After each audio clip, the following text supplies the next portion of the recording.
What would you say is the biggest crossover from being a black belt in jiu-jitsu into real life? The process of answering questions, the process of problem solving. I think that jiu-jitsu, there's the whole idea of doing jiu-jitsu is, all right, there's a big person in front of you or somebody in front of you, and we need to control that situation. And that's how life is. You're always presented with problems, and you have to be able to control that situation. Hey everybody, and welcome back to another episode of Fitz Nation. My guest for this one is the veteran coach, former fighter, and all-around great guy, Dean Thomas.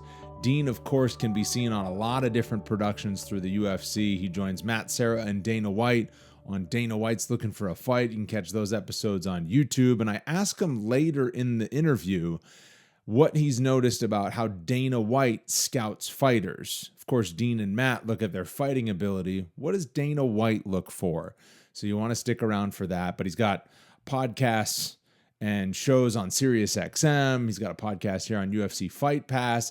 He is a very regular part of our broadcast team with UFC Live and the pre-fight shows. We go to him during the broadcast. He's our coach with a headset on and has great insight on fighters. And we talk about, his overarching journey as a mixed martial artist and a fighter and why he's dedicated his life to this sport and to martial arts. We also talk about the fact that he is a black belt. He is a 4th degree black belt.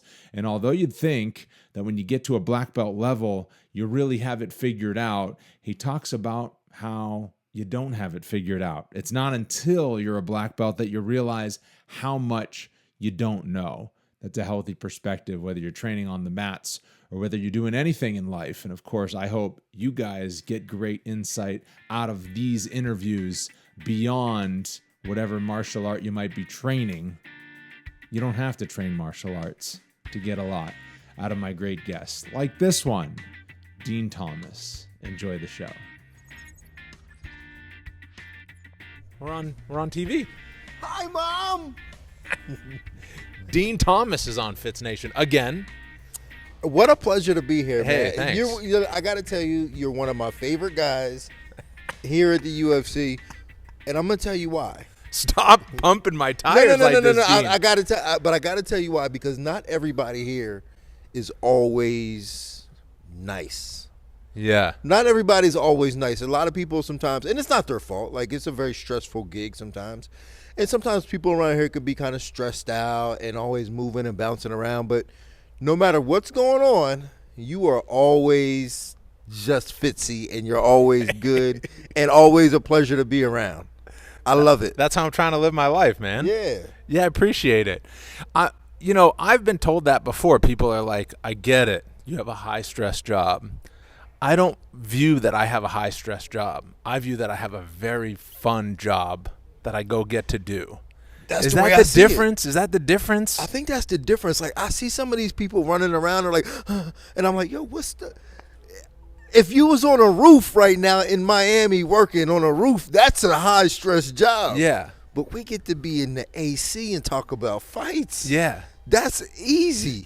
I think it's regardless of job, I think it's when you truly found your calling, if you want it, right? Like, Yeah. Did you think of that when you were a fighter? Were you stressed out, or were you like, this is awesome? No, I was like, this is awesome. Like, I get to just like fight people. Yeah. Well, and the thing is, like, when I first saw fighting back in 1993, and I started, like, I said, this is what I want to do. Mm-hmm. And like, I'm still doing it. Like, I'm still here. I'm still in the environment.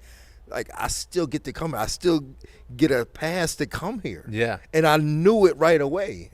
So like, I'm just blessed. Yeah. My question, I just wrote it down, Dean. Why did you dedicate your life to martial arts? Because it's a peculiar crowd that we're a part of, and it's kind of a misfit bunch, and it's, but it's not like, I feel like a lot of people didn't expect to find themselves in the world of cage fighting, maybe when they were starting out and going to school and that sort of thing. Why did you dedicate your life to martial arts? Well, You're right, man. It is a bunch of misfits and like. I just say weird- that yeah. in an endearing It way. is. It's an endearing. It's an endearing term, but you're right. It's a bunch of misfits or outcasts or people who just don't fit in everywhere else. But for me, it was. I started doing martial arts because I was a small kid. I remember being in 7th grade weighing 76 pounds, and then all through high school I was small, so I just never wanted to get beat up. So when I saw mixed martial arts, at the time it was no holds barred, Right. I said I gotta learn how to do this. And it wasn't like opportunities back then, like in the 90s, Sure. to make a living doing it. It was just such a passion of mine that I had to get good at. So for me, I feel like it wasn't something that I chose to do. It's just opportunities were presented to me because I was so passionate about it. Did you ever take a step back and kind of take stock of what you have made your life? Because like you said, in the 90s, it wasn't a career. And then even when you were fighting, for the most part, it wasn't really a career. No, we were still, it was like, let me get this fight because I'm going to eventually have to go back to work. Right, Yeah. right. But now it's a career. And now Yeah. you have stayed in it. And you've become this figure in this world. Have you ever taken stock of what you've been able to do? Every so often I have to stop and smell the roses and look around. Like every so often I do it. Like I'll come here, I'll be here at the UFC Apex when nobody's here, and I'll just look around and go, I can't believe that the UFC's come this far. They have an Apex. For me, I can just come in here and just hang out with the security guys. And I mean, it's such a blessing, and I can't stress it enough on how blessed I am to still be able to do this and not have to worry about punching in and clocking in and going around and, taking orders from somebody. I mean, it's because we don't, I mean, come on, man. We don't really take orders from them. I mean, we do our job, but, we're the talent. Yeah. I always tell people I have a very flexible schedule until there's no flexibility. Right. It's just right. the nature of the job. Right. I have a lot of flexibility on like when I can do my homework when I'm at home, and then I got to get on this plane and I'm in Atlantic City for 4 days. Right. And And that's then just how it that goes. 4 days you're on. Yep. And then when the camera's on, you're on. You're on. And you got to be on, you got to deliver. Yeah. But that's our gift. Yeah. I've learned to love it. Yes. What are you then like, and where are you on the coaching front? Like I know you kind of connected with Sean Brady. Like how busy do you stay with the coaching? I have to, because like that's really where my passion is, in that puzzle of solving fights. And that's what I do. I solve fights. I solve problems in fights. I look at fights and go, how could this situation been handled better? So I'm always in the gym. I'm still coaching Jillian Robertson. I can't get rid of her. I've tried. She's tried to get rid of me. She can't. So like we're just connected, and we're always going to be together. So I'm still with her. I'm with Sean Brady. I got a couple of the fighters that I'm working with. I work a little bit with Phil Rowe and just some other fighters. But I have to be in the game because I have to stay ahead of it. And I have to always be figuring out what the next move is for the game. Yeah. Because, this game, it comes in trends. It's about moments. And, for a while, it's like that front kick up the middle. When Anderson Silva did it to Vitor Belfort, everybody's doing it. So it's about being ahead and finding those moments and getting that information out to my fighters before somebody else gets it. I'm glad you used the word moments. I've been thinking a lot about that word recently. Life is about moments. Oh, yeah. And it can't be, it takes the whole time to build to them. But when we think about what we remember from a fighter's career or what we remember from a big event, it's like a moment. Like we won't remember Sean O'Malley's win over Chito Vera. No, not at all. We'll just remember that he defended his title and it was a good win. Mm-hmm. We'll remember the punch on Aljo. Exactly. Like this sport is all about moments. And then I think about it in a bigger life perspective. You don't really remember what you had for dinner last Tuesday, what you did for a workout last Thursday, but you remember certain moments. You're right about that. So like that's the thing in life, is that's why we always have to stop and enjoy the moment we're in, because no one else is going to remember those moments except for you can. Yeah. But the big moments, we got to really appreciate them. Like I had a career span 15 years, man. My professional fighting career was 15 years. But nobody remembers it. The only thing they remember of my career is me doing this stupid little dance after Jeremy Stevens. That's the only thing they remember about my entire career, is the stupid little dance that I did after Jeremy Stevens. And that's if they even remember that part. Uh-huh. But other than that, that's why for me, I have to remember the moments. Yeah. And I appreciate all the little moments. And I got to stop every so often and just go, let's just enjoy this moment right here. Yeah. That's a couple of things that fighters say often that it's not like they make me cringe, and I kind of understand their mentality because they have to kind of have a different mentality to accomplish what they want to accomplish and thrive in such a difficult sport. But when they say, like, I want to be remembered, I want to build my legacy, I almost kind of want to whisper, like, nobody's gonna really remember. I know. Yeah. And no it's not a bad thing. No. It just means enjoy it now. Because No one's gonna that remember. wanting to be remembered for decades, that's an impossible goal to chase, and it'll only stress you out. That's my opinion on it. You're 100% right. No one's going to remember what you've done unless you do something, one little thing really big, right? Yeah. That they can make a T-shirt out of, like that one little moment. That's it. But they're not going to remember. And that's what sucks about this. But I almost want to tell them, like, don't chase that. Yeah, don't chase that. That's not what to chase. That Yeah. happens as a byproduct of your success. Well, like, so take Ben Askren, for instance. Like, Ben Askren is one of the best competitors I have ever been around. Amazing wrestler. He was an amazing fighter despite how it may look. Yeah. But the moment he's going to be remembered for is being flying kneed by Masvidal. And that's a terrible way to be remembered because he was one of the best competitors I've ever been around. But that's what he's going to be remembered for. And to me, that sucks. So sometimes that being remembered ain't what you want, Yeah, yeah. So sometimes, that's why you have to really appreciate all your own accomplishments and just, make sure that you know what you were in your career. So another thing that I ask fighters all the time is, what are you focused on right now? And it could be a technique. It could be grappling over striking. It could be something in their personal life, right? And sometimes, well, I would say most of the time they say, everything, trying to get better everywhere. I'm like, that's not a focus. Right. Yeah, that's not a focus. What for are sure. you focused on right now? Honestly, so I just opened up a restaurant in Fort Lauderdale, Hollywood, Florida. All right. And I'm focused on that. I'm focused on making sure that thing gives me, and I want to say passive income because I have no idea what I'm doing. I have partners who know how to run it. So I go in and wash dishes and help them out so that they can do the real work so that I can do all the dirty work. Yeah. But I'm really focused on that. You're building a business. Building that business for me Yeah. so that I can continue to do this at a level where I can just have fun doing it. Right. Can we plug it? Yeah, for What's sure. it It's called? called The Modern Rose. The Modern Rose. The Modern Rose. What It's kind in of restaurant? It's in Hollywood, Florida. It's a brunch coffee spot. Oh, yeah. And so we had a soft opening. We're going to be opening up, do a grand opening, and we're going to be open at night. We plan on serving alcohol. We plan on having like open Not to mic you, nights. though. Not to me. I'm still Not to I'm me. still- I'm still sober. Hey, we're on the train. I'm still sober. But we plan on having open mic nights, doing comedy, and Oh, all kind yeah. of good stuff. So like that's why I really want this to be successful because I want things in my life to be easy. Uh-huh. And in order for things in life to be easy, you have to work hard for that. So like I'm working hard now so that it can be easy later. That's the formula. You work Yeah. hard now, it's easy later. If you go easy now, it's going to be hard later. That's right. And that's why, that's why I mess with you. The Modern Rose.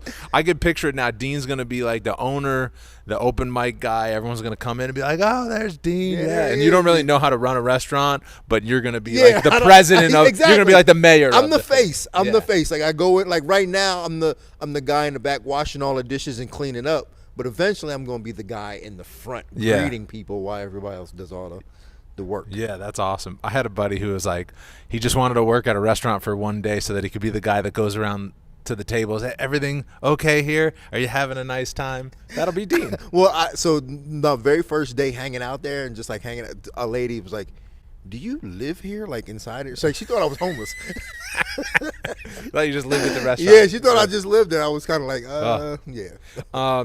So what you're 3rd degree black belt in jiu-jitsu?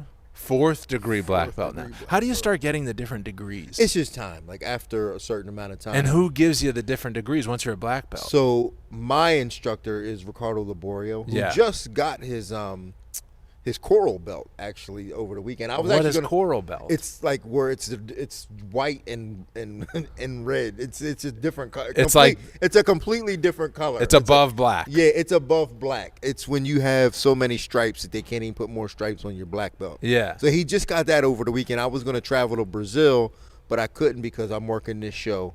But yeah, Ricardo Fourth Laborio degree black belt. Yeah, 4th degree. Can you put into words your thoughts, like when you got the black belt and realized you weren't done? You know, it's weird because like once you get a black belt, it's like such a monumental moment in your life where you're like, I can't believe it, I'm a black belt. But then the next day you're like, I'm just starting. Like now it's the beginning. And that's what happened. Like after that, then I really started to study and realized that I don't really know much about jiu-jitsu. And then it wasn't until maybe You were a black belt and you thought, I don't know anything. later on, just recently, is when I realized that as a jiu-jitsu player and a martial artist, my goal is to never feel like I have to rely on strength. Like everything is about the jiu-jitsu technique. Yeah. And that's when I realized I don't know much and I have just a lot more work to do. Right. So, and that's where my goal is now in terms of the martial arts, is just always finding a better way technically to do something. Did that hit you like a ton of bricks, or when you were kind of a brown belt, were you like, oh, I'll probably get my black belt at some point and that won't be the end? Or was it like you got your black belt and you're like, wait a second? Nah, so I thought before, I'm thinking once I get my black belt, problem solved. Yeah, I'm good. Yeah, I'm I good. made it. I made it. Like, and that's, and because I was so deep into the game, I had so much skin in the game at the time, it was all about performance. Like getting a black belt was like, okay, I got my black belt, so now I should be able to beat white, purple. I should be able to beat everybody, and I should know all these techniques, and I should know. But then I realized that's not what it's about. It's like being a doctor. Like just because you're a doctor doesn't mean you can perform surgery. Mm-hmm. And if you can do heart surgery, that don't mean you can do brain surgery. Mm-hmm. And for me, that's what it's like. It's like, what do I specialize in as a black belt in jiu-jitsu, and what do I know, and all these different little small nuances of being a black belt. And it's just like makes me realize that I don't really know a lot about it. Even now. Even now At 4. Even now. And then you realize, I will never know. I will never know. Like I look at jiu-jitsu now, like I'm a black belt in jiu-jitsu, but I look at the modern jiu-jitsu now and I'm like, I have no idea what they're doing. Like I don't know these little entries into the leg locks that they're doing. Like I don't know that stuff. Like I specialize in like MMA style jiu-jitsu, which is completely different from contemporary competition jiu-jitsu. Is it something that you care to dive in and you're like, I gotta now figure this out? Or are you like, that's not my path, so I just know that there's too much out there, then I'll always be able to take that's in. for me. I feel like there's too much out there. Yeah, like sometimes I get stressed out when I realize I'm never going to read all the books. Right, and that's where I'm at. I'm not gonna know all this stuff. So what I try to do is to learn enough to where maybe I can steal something to apply for an MMA purpose. Because at the end of the day, my job is in MMA. Right. It's in fighting. Yeah, and that's another thing too that I've kind of been able to leave behind a little bit. I wanted to be good at everything, great at everything, but like take your top skill, you're instructing of MMA style jiu-jitsu or MMA fighting and figuring out techniques. You should lean into your strengths instead of trying to bring up your weaknesses sometimes, You know what? That's the thing too, is it, and often, even as a coach, I think that coaches get off by exploiting the strengths or the weaknesses of their athletes. You need to train with tougher people. You need to do the, and I'm always like, yeah, but what about their strengths? Like that's what got them here, is being strong at something. We need to lean into that. Yeah. And I think that applies to everything in life. You got to lean into your strengths. What would you say is the biggest crossover from being a black belt in jiu-jitsu into real life? The process of answering questions, the process of problem solving. I think that jiu-jitsu, there's the whole idea of doing jiu-jitsu is, all right, there's a big person in front of you or somebody in front of you, and we need to control that situation. And that's how life is. You're always presented with problems, and you have to be able to control that situation, and you want to do it with composure and calmness and as effortlessly as possible. And that's the same with jiu-jitsu. It's like, if me and you are rolling, I want to be able to beat you as easy as I possibly can with the least amount of energy, and that's how I want to handle all my problems in life, with the least amount of energy. And so when you're able to do it on the mat against somebody that's bigger and stronger than you, then you think about that in your life of like, this problem isn't too big. Yeah, it's never. because I can handle it. It's nothing's too big, right? Nothing's too big. I just got to slow down and prioritize what I need to do first. What do I need to do first, and it's going to give me the biggest returns and not set me back, right? So Yeah. and that's just really what it is. And so jiu-jitsu really has helped me to do that. The Ultimate Fighter is filming back there in the gym. I'm interested if you can summarize quickly your Ultimate Fighter experience. Oh, I loved it. My Ultimate Fighter experience was awesome. I mean, and sometimes I have to think back at that. It was 15 years, 2000, almost 20 years. It was 18 years ago. So I don't like thinking about the section of time, especially between 2005 and 2010 when I was out of college, because it used to be 5 years ago, and then it was 8 years ago, and then it was 10 years ago, and now I'm like, we're coming up on 20. Almost 20 years like ago. We're talking 18. It's amazing for me to think about that, but it was 18 years ago when I filmed The Ultimate Fighter, and it's wild for me to think that, but it was an amazing experience. I learned so much about myself. Me and Matt Serra became the best of friends during that experience. 6 weeks of being with, just guys that were all after the same goal. I loved it. It was a comeback season, so we were all mature, What was it, older 04? adults. 05. 05. We did it. We filmed in 05, yeah. Yeah. That's wild, man. Yeah, it's wild to think about, man. I mean, almost 18, 19 years ago. Oh, my God, I can't believe that. Yeah, and you're, anybody can find this with a simple Google search. You're 47. Yeah. I'm 41. I'll be 42 this year. I'm curious to ask you how you're thinking of your age when you're just a few years away from 50, because I still think of myself as like a 24-year-old kid who's enthusiastic about the life I want to live. Me too. But, we're closing in on it. Let me tell you something. I always think of myself like that, and I hang out with young people all the time. I hang out, like, I'm just that dude when I see 24, 25-year-olds. I'm like, yo, let's kick it, and I hang out with them. And they hang out with me, but when it comes down to it, they be trying to hook me up with their mother. And I'll be like, wait a minute. I don't...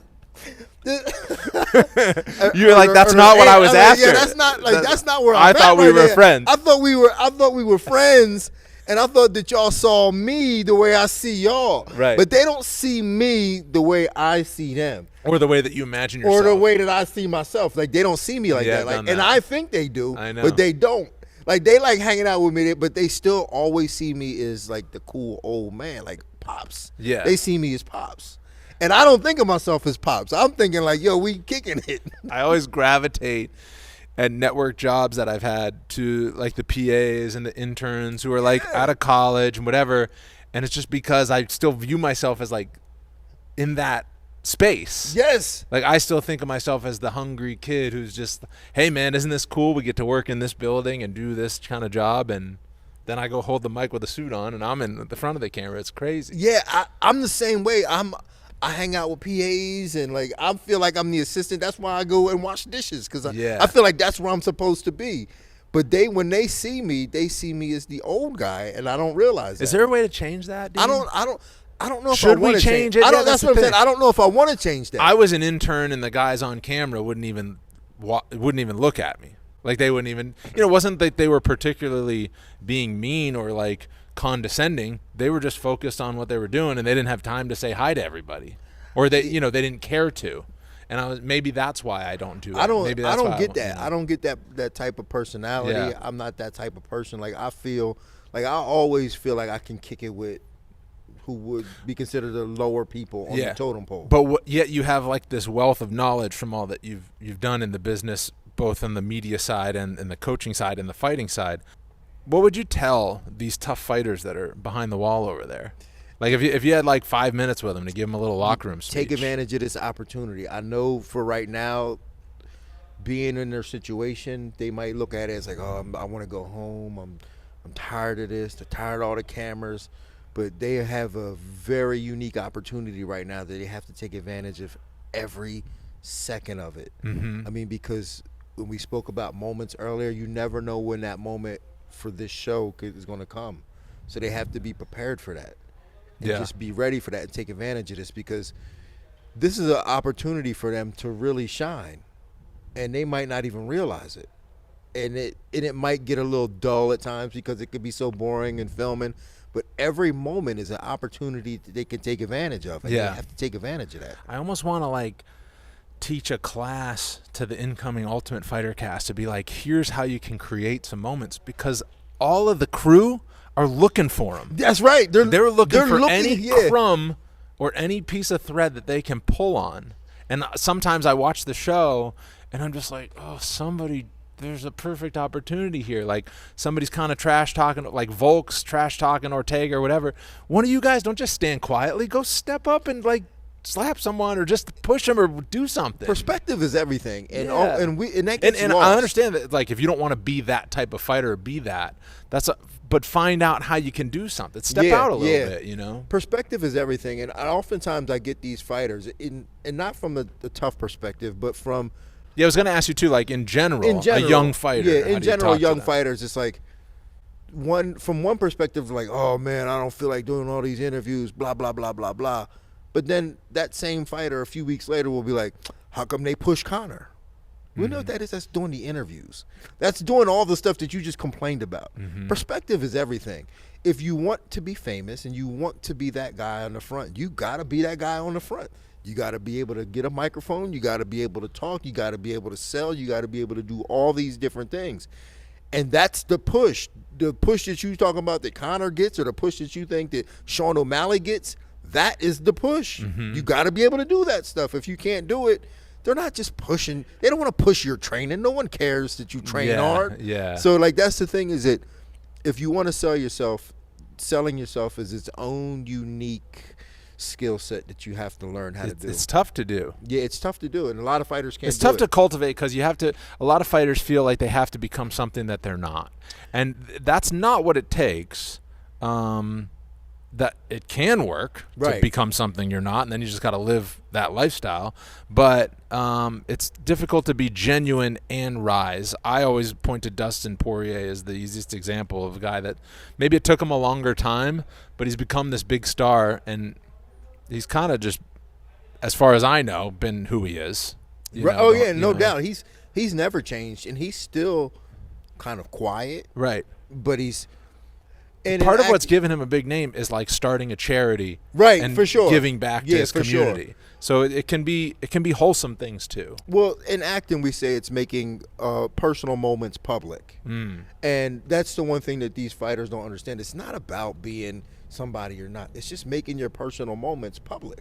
It's just about going, all right, I am not afraid to show who I really am to the public, and I'm not afraid to show that. And when you can do that and let people into your journey without forcing them, I think that's where people can relate to you and are attracted to you. Yeah.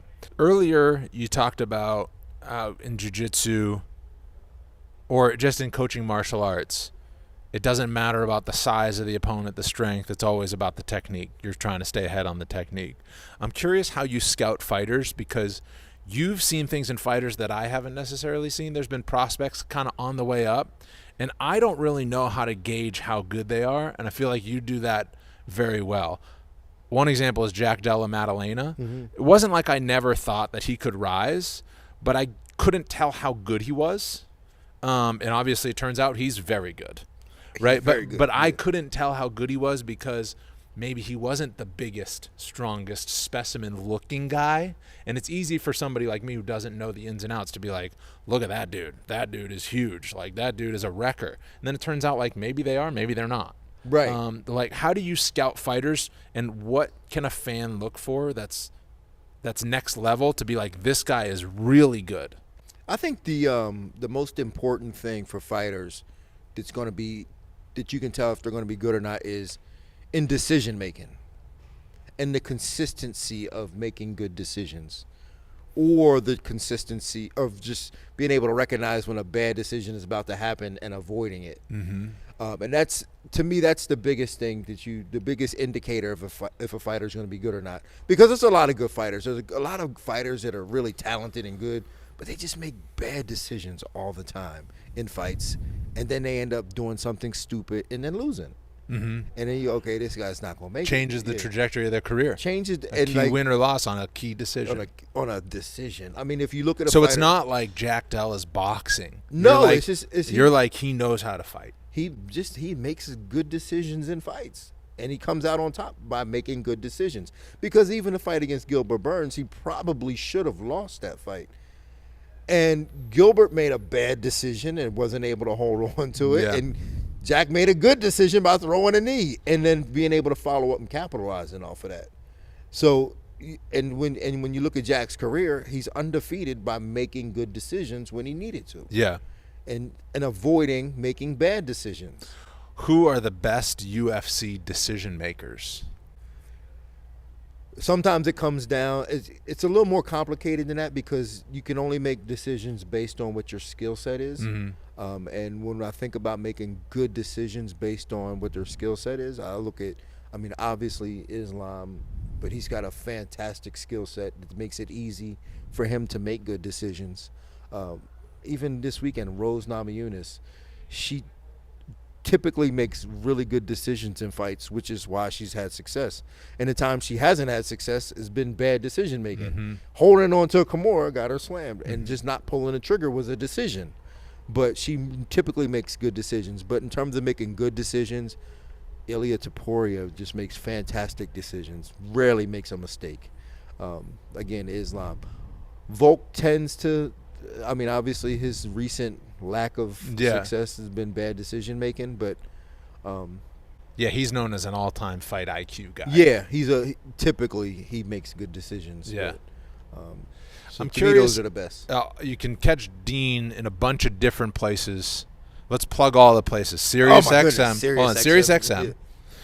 Pre-fight, post-fight show on ESPN very regularly. Mhm. What else you got? Dana White looking for a fight. So I was just going to mention that. Anything else? Dean's got answers still? Dean's got answers still. Lover and the Fighter? Lover and the Fighter podcast. Wow, you're on like 100 things. I'm on like 100 He's things. shooting a movie. He's washing dishes at the Modern Rose if you want to go in and see him. ESPN West Palm. But I want to so Dana White looking for a fight, and we'll end our conversation on this. What have you noticed about how Dana White scouts fights? Dana White looks for different things, but I think one of the most important thing that Dana looks for is courage and how an audience connects with you. Yeah, that's it. I mean, are you willing to take chances, and does the audience respond to you? It's not necessarily about how good you are or anything. I mean, obviously you have. That's to be why it good. brings you and Matt. Yeah, for sure. Like, right? You have to. He be good. sees the showman personalities. Yeah. And then he checks with you guys, and he's just like, is this can guy he fight? Can he fight? Is he going to be sustainable? Yeah. Can he hang with the current crop? So, that's the thing is it's a weird thing because it's a conflict of interest, and this is why fighters and sometimes Dana don't get along, because fighters want to be calculated and make sure that they're making decisions that are good for their health, and Dana's like, listen, kid, you're not going to be around long enough to find out, so you need to step up right now and do the thing. It's a show. It's a show. We need somebody to step up right now and perform. And if you can't do it, we need a guy who can. Yeah. And fighters are like, I'm not ready yet. Yeah. Well, all right. See ya. Ours is one of the only sports that's at odds with winning sometimes. If you just win, sometimes that's not enough. Mm-hmm. And I get it from the fighter's perspective, but I also get it from a promotion. There's a reason why we call it a promotion in a show and not a league in a game. Well, that's why I always never really understood the win bonus as the standard pay, because you Should can be an win. excitement bonus. It should be it should be a finish bonus. Yeah. Or an excitement bonus, not a win bonus, because that doesn't necessarily mean that, because I can just win by holding on to you and then, all right, I won, but that ain't doing the job. Yeah. Longer path to a title shot, though. Yes, it is. Yeah. Poor Bilal Muhammad. Yeah. He'll get there. Yeah. Yeah, I'm trying to think of if I had any final thought on that, but I think it was, yeah, it's just really summed up, but it is difficult. Oh, here's what I wanted to say. I was working a basketball game one time, college basketball game for ESPNU. It was at Duke. Mm-hmm. And I found it so odd. This was before I did anything with the UFC. I found it so odd that the truck coordinator guy was talking about his schedule, and he's just like, yeah, we do a show on Thursday. We do a show on Sunday. And I'm like, what do you mean a show? It's a game. It's a game. It's a college basketball game. Right. But he referred to it as shows. And that's when I realized it's all just a show. It's all a show. It's all every it's a TV game, show. every sports, everything. It's a show. And with the UFC, I actually call it a show, and I think a lot of people do. You have a show on Saturday. We and, do. You know, it's more that it's a bunch of fights that make up a whole show. And that's again a conflict of interest because to the fighters, it's about their career and it's about their fight and it's about their health. Yeah. For us, it's a show. It's a TV show. You know what it's about, Dean? What's it about? It's about moments. It's about moments. Yes, taking advantage of those moments. That's right. Hit that moment. Hit the spot when you need to. We had a wonderful 30-plus minute moment. Dean Thomas, I always will welcome him on my show. And I hope so. This on was and a lot off of fun. camera, this was great. Thank you, man. I appreciate Thank you, you. man.